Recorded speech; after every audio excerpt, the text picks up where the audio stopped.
Welcome to the live conversation on climate change and sustainability, digital literacy, digital library of open educational resources for teacher.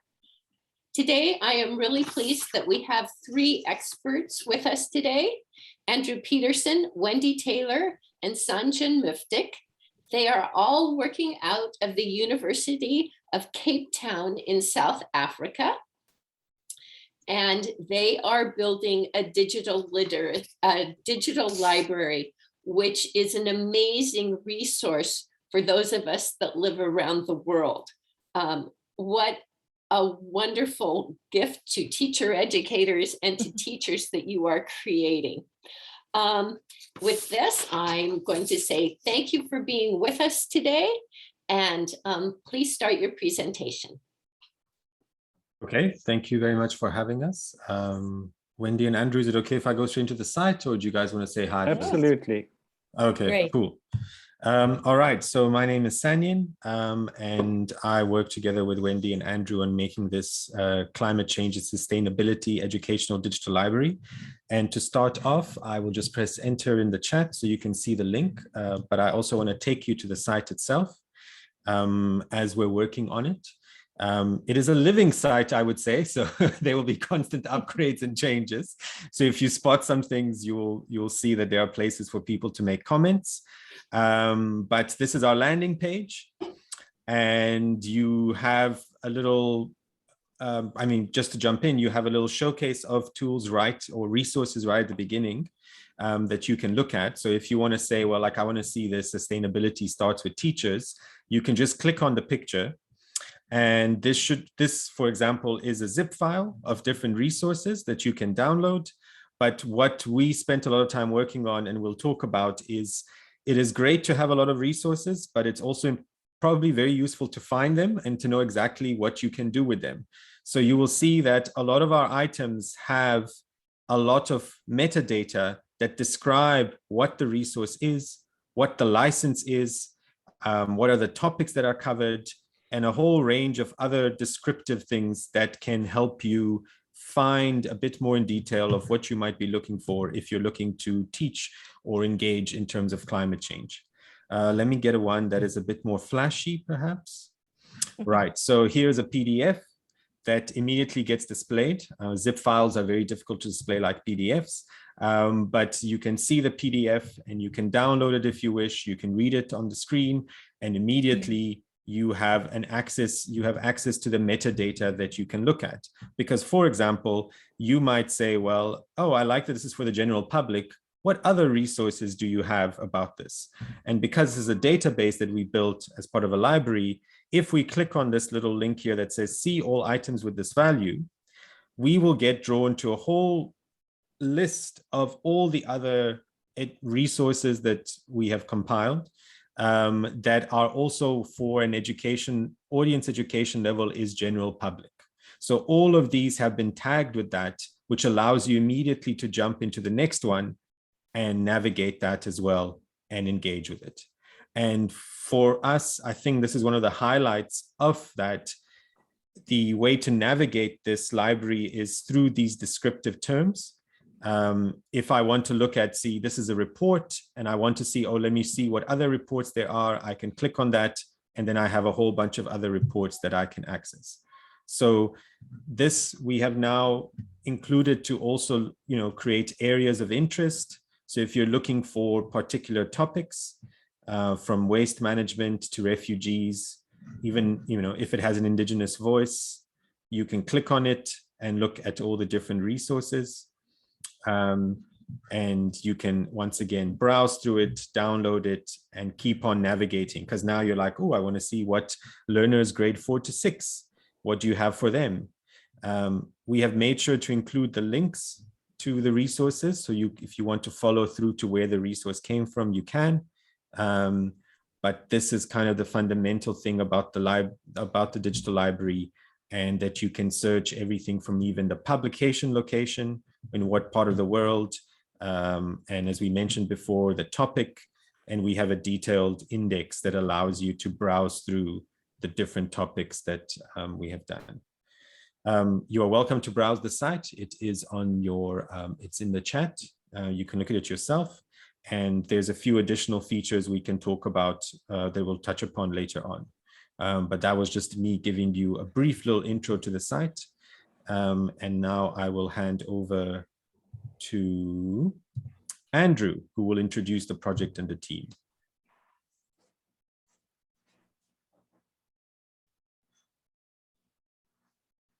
Andrew, you must just need to unmute yourself. Okay. So you introduced to Wendy Taylor and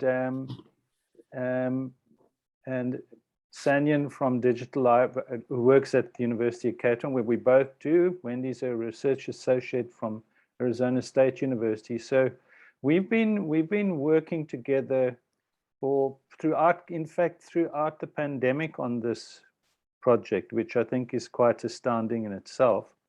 And it was initiated by a project that is happening in two of our districts, one of our rural districts in South Africa, the Eastern Cape, and then also in KwaZulu-Natal, which is one of our other provinces. And it was essentially to respond to the need to support educators and teacher educators to provide them with resources that they could use. So initially the idea was to provide a searchable database of freely accessible resources. So obviously it needed to be open educational resources. And so that they could then use this and have access to this in their teaching. I think probably what did complicate the project initially was we didn't anticipate that COVID would suddenly rear its head, and that we would have to work entirely remotely and in isolation, because part of this idea was to work with the community in context to look at how this could be used. So it was called the Keep It Cool Climate Change Education Project, and it's essentially part of a teacher professional development project for in-service teachers in these two districts. And so this was an additional support to provide these teaching and learning resources. And it was sponsored. So there are a number of NGOs that work together on the project. The one is Green Matter, who are associated with our Department of Environment. And then the VVOB is another NGO who are sponsored by the government of Flanders, and they essentially sponsored the project. I don't know if I've left anything out, Wendy. Okay. So maybe, Okay, Wendy, great. you I'll want to jump talk in. a little bit about that? Yeah. Yeah, we're just pulling up this little action plan diagram for the project. And we put this together to kind of show how things are linked together, the different parts of the project. With the pandemic, we didn't get as far as we wanted with all the testing and the teacher community. So that's something that's ongoing. But this will give you an idea of how closely we link with our stakeholders to implement this project from the very beginning. And it's taken a while. But it also emphasizes this living library kind of aspect to it, where the community can add resources and it just keeps building and building and growing over time. So you can see here, we spent a lot of time creating the framework and the research, gathering up the resources, working very closely with Sanyan in the digital library services to make this happen. He was critical to this part through the whole project. And then deploying those resources is kind of where we are now with our funders. So, and then we'll eventually survey the teachers and then reflect back on the assessment that we get from the teachers that use the resource, and then to refine the database and the library as we go. So yeah, you can go to the next slide. And that's a little bit, I'm just going to say a little bit about the Google Forms in a minute. I think Andrew is going to talk a little bit about that right now. Okay, so in order to guide the collation of resources, we had some almost what I'd like to call scaffolding foci. And initially it started with looking at, we had to decide on which, together with the funders, thinking about contextually relevant issues, we came up with climate change topics that were more relevant. So you'll see there things like food security, water issues, air pollution. There were some other extended topics, subtopics under that, like displacement of refugees and some other issues that I can't quite see on the map. So we started developing this concept map to kind of guide the way in which we were scoping the resources. So you see on the right-hand side, we looked at the key competencies for sustainability. So part of the way in which we were analyzing the data was to be able to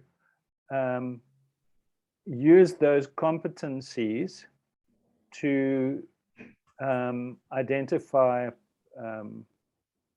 the way in which the resource may have been designed or used. So and these are all of these scaffolded foci are based on existing literature. So you'll see some of the things there. We would have used Veek's competencies, and there's this key competencies for sustainability is a broader way of looking at the competencies. And then very importantly, the voice was, we needed to emphasize the voice. So we were trying to foreground things like gender equity, social inclusion. We also tried to have some entrepreneurial focus. So all of these ideas, and you'll see how the process unfolded as our interns were guided by the framework. They were able to, in a sense, shape the type of resource we were looking for. And then if you just quickly scroll down to the left bottom side, the foregrounded approach, you'll notice that I used some of Victor Nole's stuff on the sustainability big idea, said, how is that emphasized in the resource? And we looked at other foregrounded approaches like the type of pedagogy. So was there some project-based learning? Was it small group learning? What kind of pedagogy? And then also try to identify where there might have been some climate compatibility framework. So all those ideas come out of particular perspectives in relation to particularly climate change and sustainability. And then if we just slightly go up, we also looked at how the resource was aligned to the SDG goals, obviously the more important SDG goals. So for example, the equality in education, gender equality, climate action, and when one or two others emerged, we included those.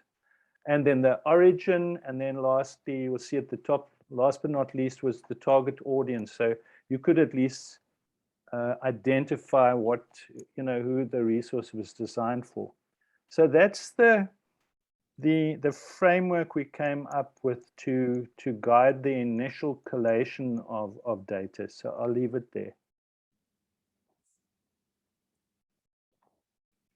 Okay, and moving on to gathering up and entering all the data. We had 3 interns, 2 from South Africa at the University of Cape Town and 1 from Belgium. And they did a huge amount of work working with Andrew and others from the SDU and myself and Sanyan. We developed using Google Forms, an online form, and we spent a lot of time on this, I would say, months and months, to get this form developed and to capture the information that we wanted. It took a little while to fine tune it, but we did this mostly because it standardized the data entry with having multiple people gather up and enter the data.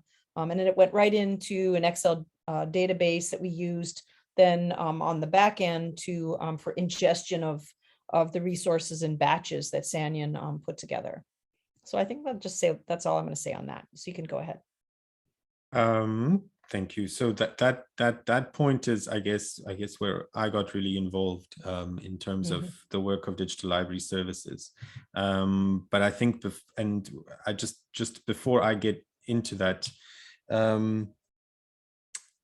where you guys, Andrew and Wendy, in terms of your in terms of the interns, in terms of looking for the material, I don't know if you just want to mention a little bit about where you sourced it. Yes, Yeah, thanks, Andrew, thanks you a lot. Yeah, so what obviously exists and in South Africa is that there are numerous NGOs and universities that have repositories in Google Drive. For example, the UNESCO UNESCO itself, in fact, has a lot of resources, but in South Africa we have, I'm trying to think, Education 2030 and this whole Sustainability Starts with Teachers, which is a UNESCO initiative in South Africa, and they have developed repositories in Google Drive. That one is hosted at Rhodes University, and then there are various other organizations like ShareNet and can't remember all of them, who all have repositories of mostly open educational resources. So that is where we started. So we had to effectively go through these shared Google Drives to identify relevant resources. And we were guided by our stakeholders. And then at UCT, we have the African Climate and Development Initiative, I think is what it's called. So they play quite a crucial part in higher education in climate change. So we were guided by these different sources for the material we used. Thanks, Andrew. And then we needed to collate and put all that together and catalog it. And I guess that's really where I came in. And this is where my job title at UCT is Digital Scholarship Specialist, but I always joke that I'm really not a specialist in anything. It's more about being a generalist and like knowing a little bit about many different things related to this, to the digital tools that we have access to what we can do online, especially because of like COVID and how it forced us to interrogate that. And also, I guess, with this project, especially around this idea of open science, because we're dealing with open educational resources.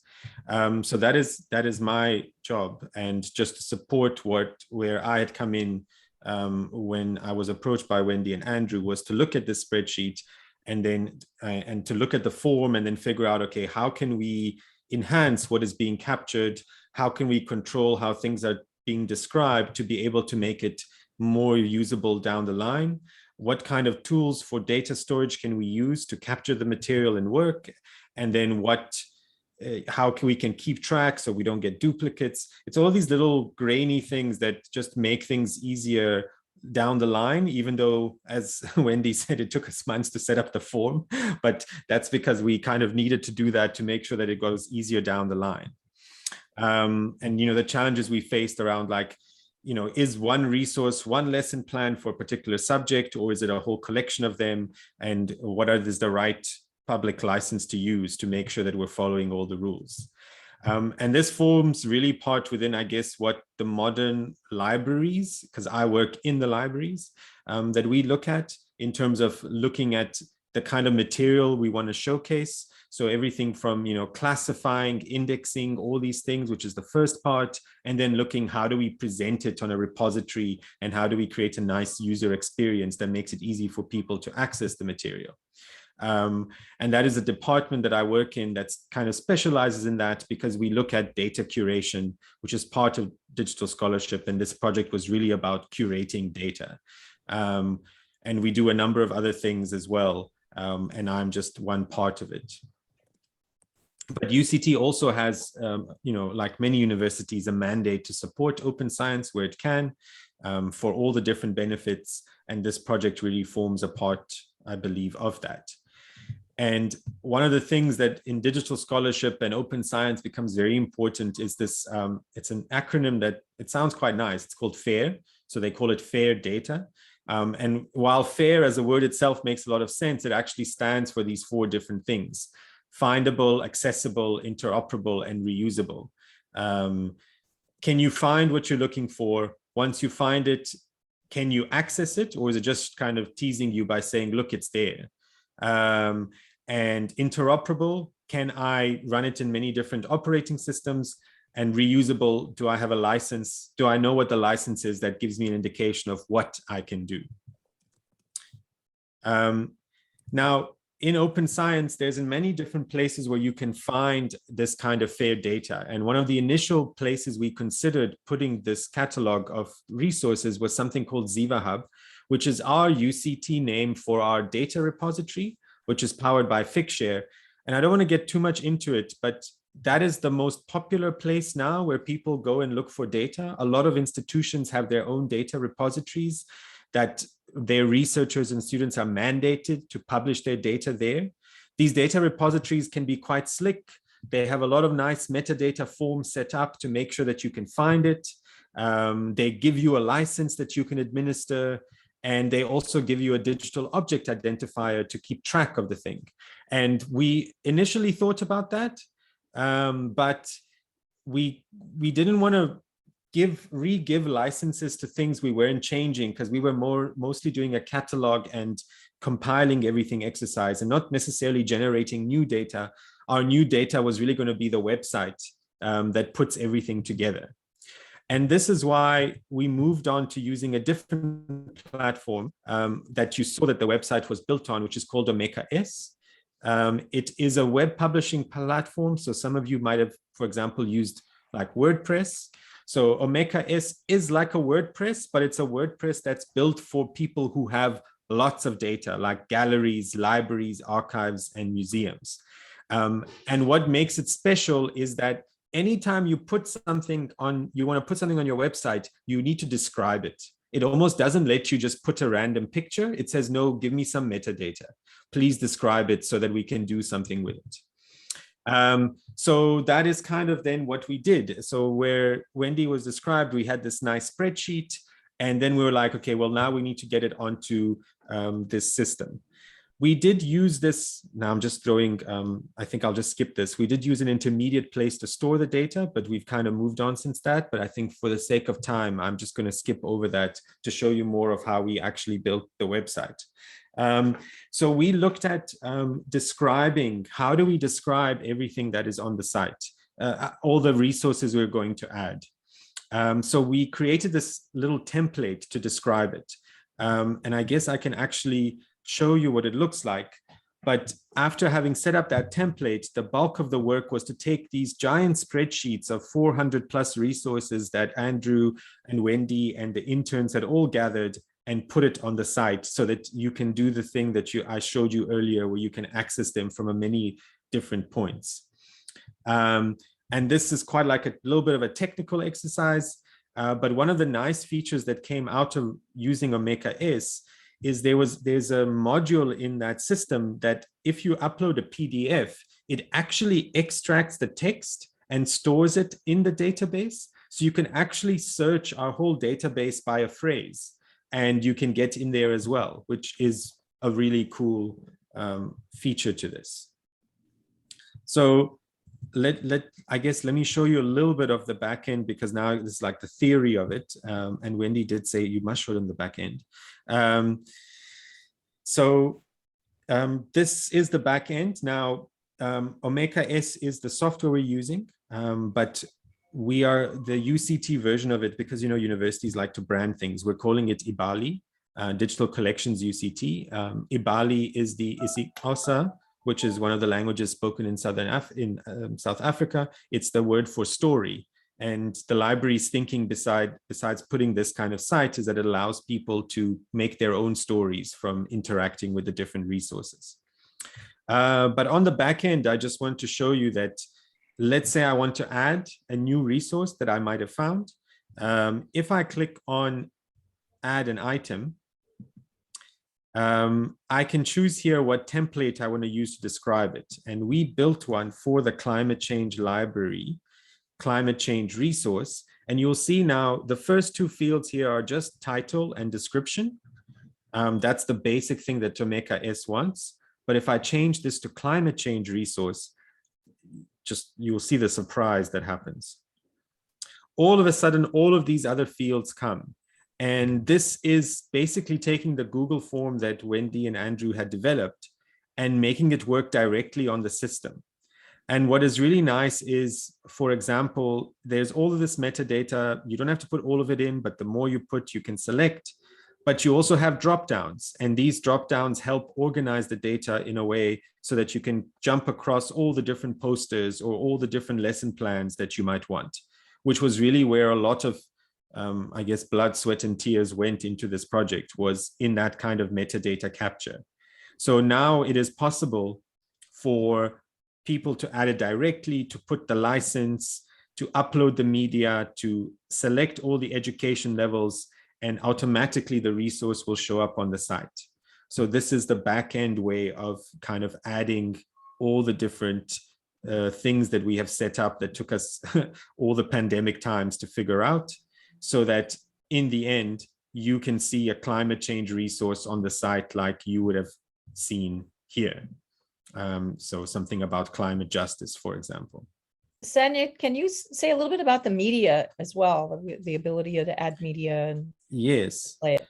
Sure. So because Omeka S is built for collections and for libraries and museums, you can upload any form of media to it.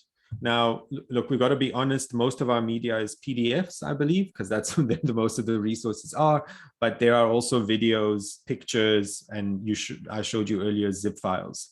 But you can also do direct links to YouTube, or you can upload the file yourself.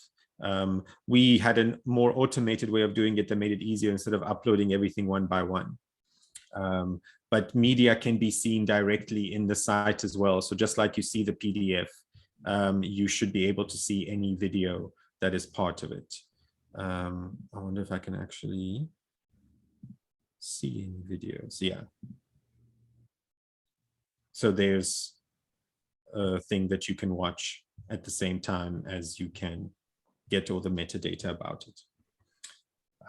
But I guess the really key thing is, because we standardized, and even though it was a painful process and it took some time and a lot of cleaning up, because we standardize all these descriptions through the forms, it now makes it easy to jump from one resource to the next one, because we look at that at the database. I guess the last thing I just want to show is that we have added a place where if you are somebody who comes across this site and then says, well, I have my own resource that's not on here, I would like to add it. There is now a public place where people can submit their resource, where we've simplified the form. So it's not as much detail as the actual form is at the back, because we think that might scare people and they'll be like, Yeah, you know what, it's fine. But the idea being that if somebody does submit it, one of the administrators will get notified. You'll be able to see what the person has submitted, and then you can work through the rest of the metadata before you actually publish the item and people can see it. And I think we hope through this that encourages people to actually participate and grow the library, so the site doesn't become like a once-off in a way. Wendy, Andrews, is that pretty much? Yeah, could you say a little bit about the data steward and UCT's commitment to sustainability of the actual library? Because I think that's kind of an important point when we're looking at these projects that are funded. They end and then they disappear, but this is a long-term commitment from the university as well.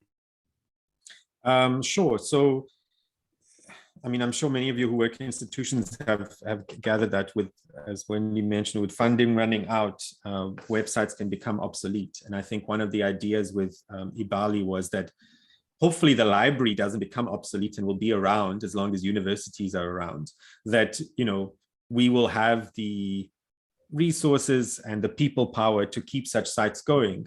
But of course,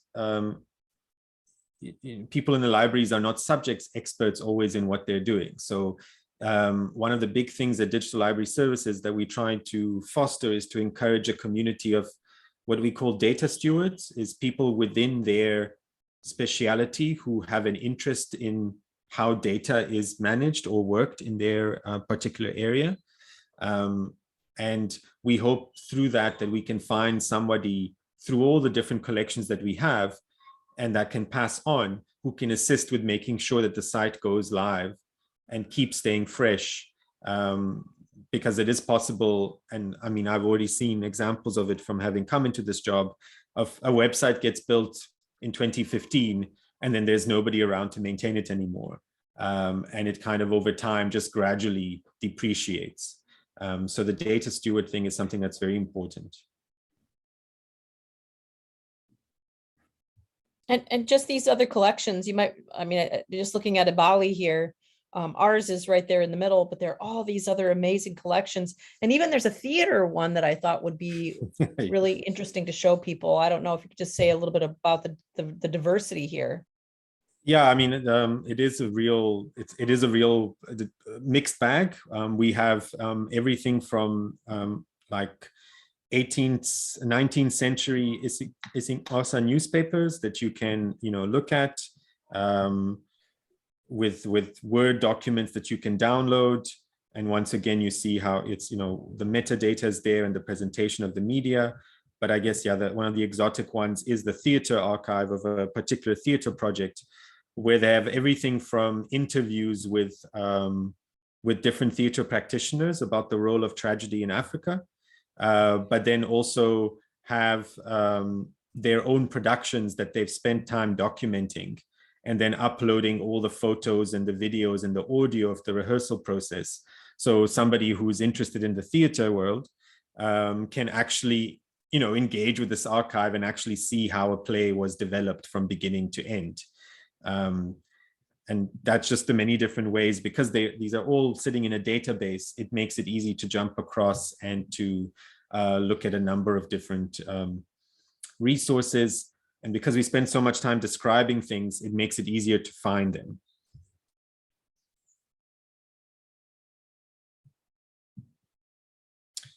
Thanks, But I think that's pretty much all from us, side. And maybe just to add on that, the fact that you are able to update and add resources and maybe just look at a way of growing the use by different people. Just thinking about some other areas like climate change and resilience, where they would like to document case studies and to have some more relevant contextual resources that you can showcase. This library does offer that opportunity for doing that. And so it's quite exciting, this idea of having a more living library and being able to sort of update that. Andrew, did we want to say anything about Moodle Box, how this might integrate into an LMS? Yeah, Wendy, you know more than I do about the technology, but Well, the idea was to export it so that they ahead. could use it in a rural context. Mm-hmm. That's the way I understood it, right? Yeah, we that's one part of the project that the pandemic sort of killed, but it is in some place we'd like to go and experiment eventually, is exporting the library in a format that we could take it through a mobile hotspot via Moodle Box. And these are utilizing the Raspberry Pi mini computers that are set up with a version of Moodle, a very popular LMS. And so we're hoping to experiment with that, getting the library out to rural communities, but that's part that we had to put on hold.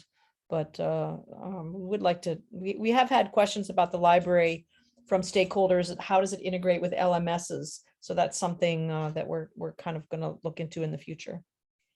Thanks.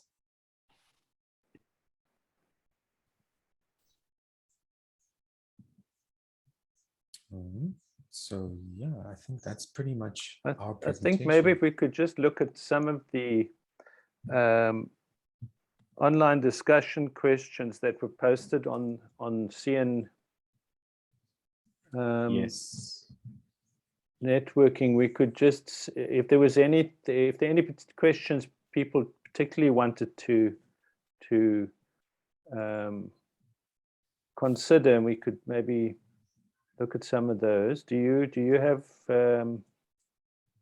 Just pulling up the page. Okay.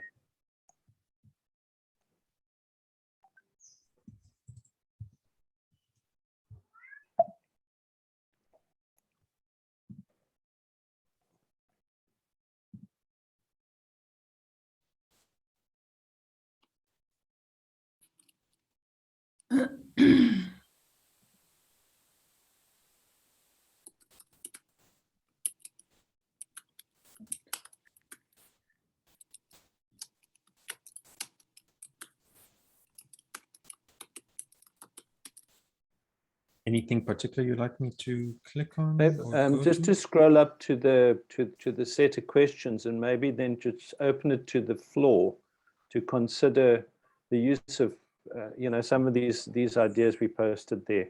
We were thinking of having a little bit of discussion after our presentation, so I thought this could guide that.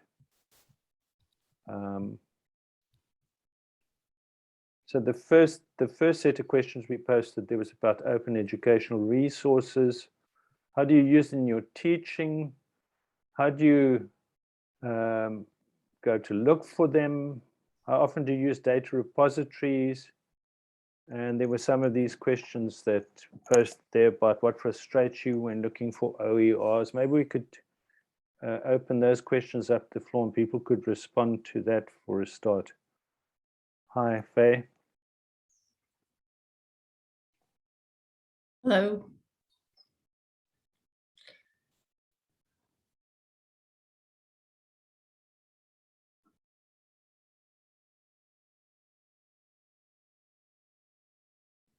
Is it okay when I'm going to start with sharing my thoughts? Yeah, absolutely. Thanks, Stefan. Here in Switzerland, we have an NGO that is related very close to the building system, Education 21, they're called, and they have a similar database emphasis on EFS or ESD. And I was, when you were presenting, I was wondering why you emphasized on climate change and not on EFS as a whole, or ESD. Yeah, exactly, that's the one, thank you. Not in English, as we have English not as a language in our country that is taught. Well, it is taught, but as the fourth language, not or the fifth language, not the fourth. One of the four that we have in our small. Exactly, that's the one. And then you can look for lots of resources, and they are all evaluated. And for sure, climate change is a Klimawandel, we call it, is a resource as well, and they have such rubric, not rubriken, we say, such categories that you put together. Here, nobody can participate, but what they, it's amazing how fast you were to find this site, crazy. That's a place where I'm going to look at different things, and we have there also some videos that were produced by Education 21, and so on. It's quite amazing what comes together, and there is, yeah. It's nicely designed. Yeah, yeah, it's well done, and it's a lot of work that they put into it, and I mean it's for sure in two languages, French and German, and it makes accessible all those resources that are available. And I think it's good that we have this NGO that does the job for, I mean, it's paid by the government, or 95% of the subsidies come from the government. and they are doing the job for the whole country, and they enlarged it to all ESD and not EDD. It's called over there, Éducation en vue du développement durable, which is ESD in English. Yeah. Yeah, and that's very interesting and great to see. The focus on climate change education was because the funders who funded the NGO who funded the development of the library services, they were doing it because they wanted it to support their Keep It Cool climate change project. So I tried to guide their thinking by changing it to climate change and sustainability education. Yeah. Because I also, in your thinking, thought we needed to make it broader rather than just climate change. They were very keen on trying, they initially wanted it to be focused on climate change and look at resilience and clearly to look at some other important areas like gender equity and entrepreneurship and so on. So they were trying to support teachers to be using more of the resources that are getting them to think about those issues. Mm-hmm. To answer your question. Mm-hmm. I just read an article from France where they introduced climate change into the national curriculum as a topic, not only as a topic, but it sounded like to be a subject that they have to talk about. And in Italy, it seems to be the same thing. That's not the case in South Africa. Huh? That climate change is a subject as on its own. No, not at this stage, but what we do find in our curricula is that there is a lot of environmental education and some of the ESD principles integrated into our curriculum when the curriculum is redeveloped, but it's not emphasized. And so I suppose that's where our teacher professional development initiatives come in to try and support teachers in transforming their practice to include, education for sustainability and transformative environmental learning and so on. Mm-hmm. So the more we can guide the thinking and the way in which, and this is what these resources are supposed to do. So you can, in actual fact, we try to look at some of the foregrounded approaches that we know have been, good practice approaches to support the search for resources. Some of, for example, Victor Nole's stuff, we try to build some of those perspectives into it. And when do you want to add anything, or if there are any other questions in relation to some of the We have a question in the chat box, please. It comes from Professor Emeteron in Nigeria, and she's quite complimentary about your presentation and how wonderful this resource is. And she asks, or she says, my concern is with how to detect which resources are appropriate for each level of the pre-service or in-service teachers we are training. And I have the same question.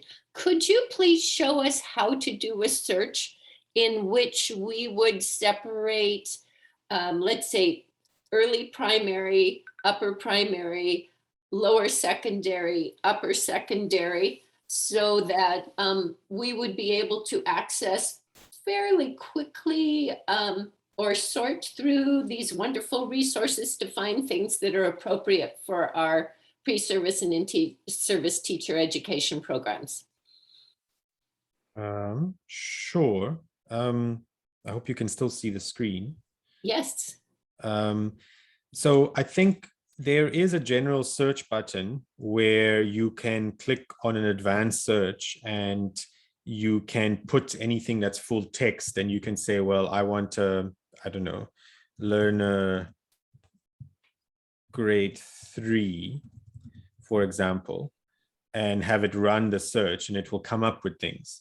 And we did get some feedback on improving a little bit of the user experience of it, because our initial plan, that where we think is like the quickest way to access it as a resource, is to actually search by a category. So let's say that, like was mentioned in the chat, you're looking for a category related to a particular target audience. So you can search by category, target audience. And if you click on that, you immediately see a list of, okay, well, here's it for teachers, informal educators, teacher educators, sorry, I clicked there by accident, teacher, college, university lecturers, and all the different learner levels. I'm guessing these learner grades are still very like South African based in terms of how we broke it down, probably. But we're hoping that through this, if you click on, well, I want grades 4 to 6, you can click on that, and then all the ones that have been described with that, pop up. So that is one way that we would really suggest on improving the research, the kind of the search. You also have a more detailed list here that you can look at that also lets you know how many resources for a specific target there are. One of the upgrades to the system that that's going to take place, I guess within the next month, is going to add more of a facet filter search. So you can actually select a couple of options and it can filter the audience, the resources at a time. So we hope to have that happening to kind of improve a little bit of how the site is presented. And I think we were also looking at doing a little bit of what is the best way to search, because this search button looks quite a bit complicated for a lot of people to begin with. You'd kind of have to know a little bit what you're going for. So we hope to kind of, I think, replace with a lot more buttons like this that can assist people in quickly jumping to certain sections. And I think, didn't we talk a little bit about putting a video together? Yeah. Or like a little primer on how to use the site. So that's something we may add as well. Yeah. It's a good question. So Uche, did that answer your question?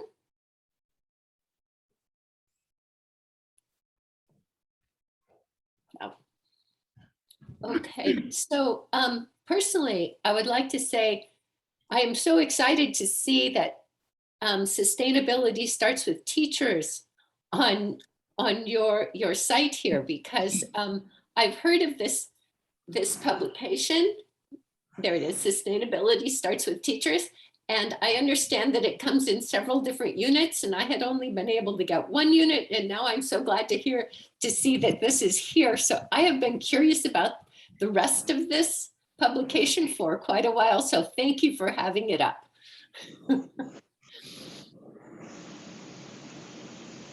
There's another. Yeah, it's me. Can I speak? Yes, please. Yes. Okay, Rosalind, you called me. That's number one. I didn't quite get what you said. Can I get what you said, please? Oh, so they were answering your question. Oh yeah, I had that. I had everything you said, and it was showing where to access the resources. Yes. Right, and I just wondered if you needed a more in-depth answer, or if you were able to move forward now using the resource. Yeah, well, when I saw the demonstration he did, I will use it. I've seen the link, to the site, so I'll try it out. Great. Yeah. Okay.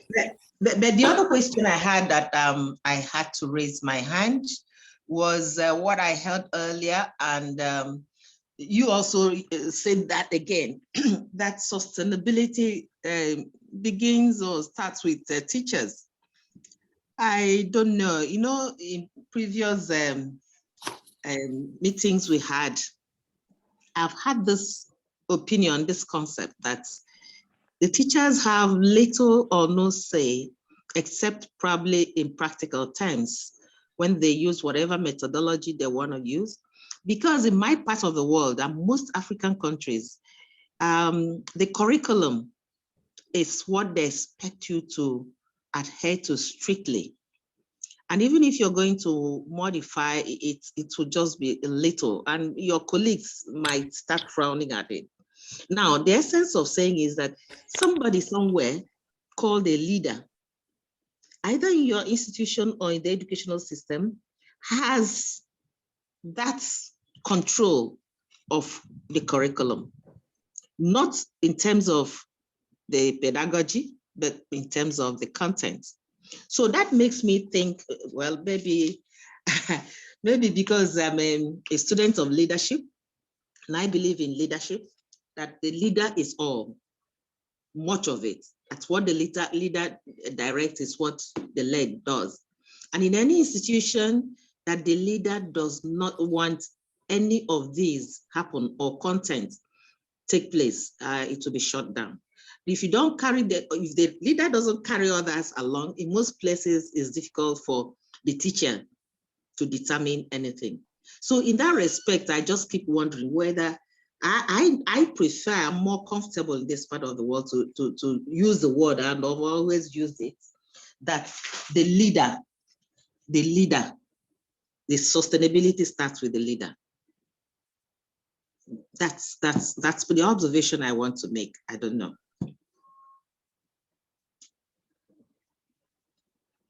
Thank you, Uchi. You remind us that context is everything. I wish Shepard were on the call, because he addresses this issue really nicely about having curriculums that are very prescriptive. And I know in the United States, in many of the states, because each state has control of their own curriculum, that the content of the curriculum is prescribed. Where the difference comes in is when the teacher gets to choose the pedagogy. And we've discovered that pedagogy is as important in education for sustainability or education for sustainable development as content. And through the pedagogies, you can begin to develop all these sustainability skills that Andrew was showing us on the framework. So yes, I agree with you, and it is that what we are teaching is that the pedagogy makes a difference. Now, if I remember in the sustainability starts with teachers, that publication is very much written from a South African perspective, in which there is a mandated curriculum, but they are working with different pedagogies. Okay, let me now zero in on the pedagogy, which I said, yes, we can make an inroad as teachers in there, but we also have a big challenge in this part of the world. Some of the pedagogies we need, yes, we need to take in teaching the content, have some funding implications and some other factors that will impinge on it. Assuming, take for instance, you're teaching climate change. Some of us are trying to push that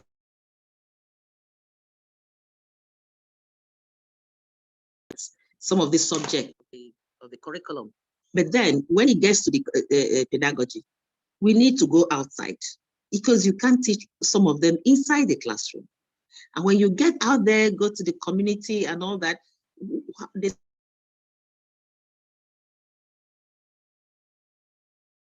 sought that the leader carry out that advantage of that pedagogy to advance the content, usually lacking. It doesn't come. You want to take the children out to go to a certain place and teach them the kinds of things outside, or do their practicals outside. It's almost impossible. And the teacher finds it's difficult, or in fact reluctant in most cases, to use their hard-earned salaries, and most of the time not paid for months, to go and apply to that pedagogy and then realize the content of the curriculum. So either way, we find it difficult, but I'm optimistic. It's just beginning. Before you know it, and with time, I think we will overcome. We keep pushing though. I'm just raising it. We'll keep pushing. It will come to pass. Thank you. It's just for the meantime. Just for the meantime. Thank you, Uche. Yeah.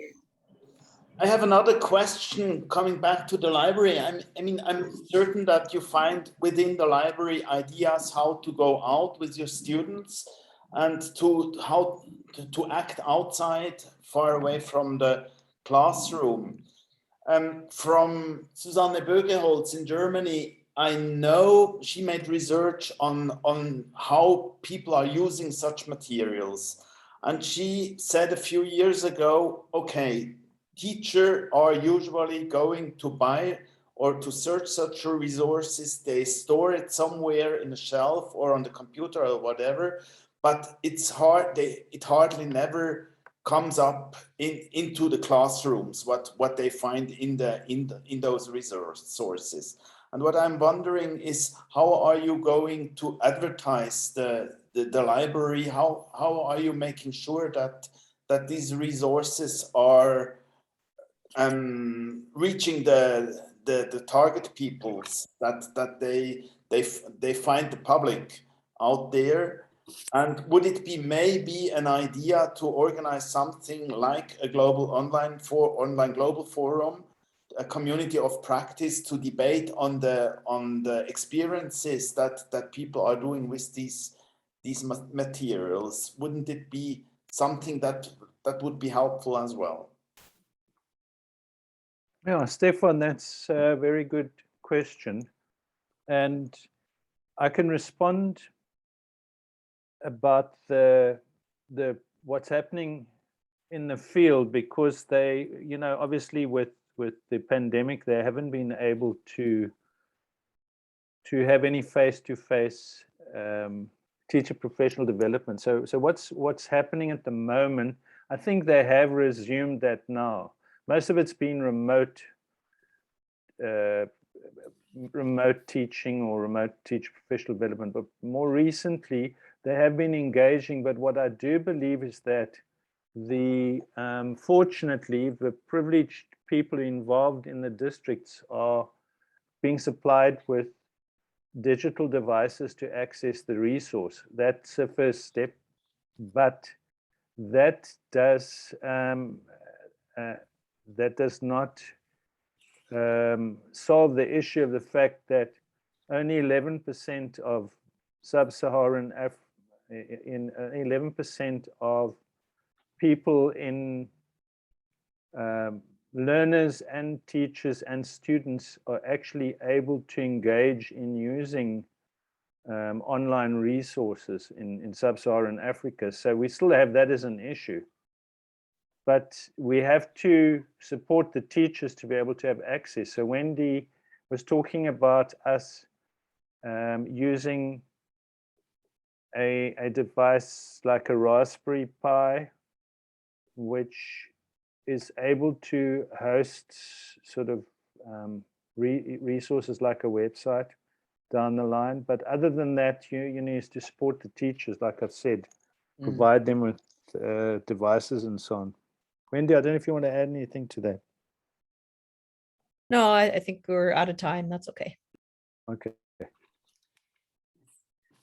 Well, thank you so much for joining us today, Andrew and Wendy and Sanjin. This was just really a very wonderful presentation. I personally am so excited to have so many open access resources in one place. I've been doing a fair amount of searching the web recently, and what I'm finding is there are open access resources mixed with paid resources. And I have personally found this all very frustrating. So it's really great to have open access resources all in one place. It's going to speed my research tremendously. So I thank you not only for our presentation today, but also for building this wonderful digital library for teacher educators and teachers around the world. Thank you. Thanks, everybody. Thank you.